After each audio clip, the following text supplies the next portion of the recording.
বাংলাদেশ থেকে একটা বড় কুড়িকে এসটিএফ অ্যারেস্ট করেছিল জেনে রাখুন। যা নিয়ে বাংলাদেশে অনেক রেভলিউশন হয়েছিল। অন্য দেশের কথা আমি বলছি না, আমার বলার অধিকার নেই, কিন্তু আমি যেটা বলছি পয়েন্টটা। তারপরে তারা মেঘালয় দিয়ে বাংলায় চলে আসে। বাংলায় যখন চলে আসে তখন আমাদের এসটিএফ তাকে ধরে, এটা তাদের ক্রেডিট। তারপরে হোম মিনিস্টার নিজে আমাকে ফোন করে বলছেন, এতদিন তো করে আমি বলিনি, মুখ করিনি, আজকে অত্যাচারের শেষ সীমায় গেছেন বলে।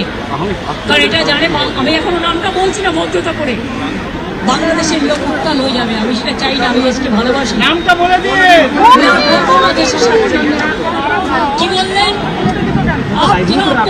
पुलिस को बोल दो ये बहुत बाहर में नहीं पैने के लिए 5 किलो वेट আছে ওটা এই দেশ के लिए है। কাকে দিয়ে খুন করিয়েছিলেন, কার কার নাম বেরিয়েছিল, আজ গভর্নমেন্ট চেঞ্জ হলেও মনে রাখবেন আমি তো সবটাই জানি।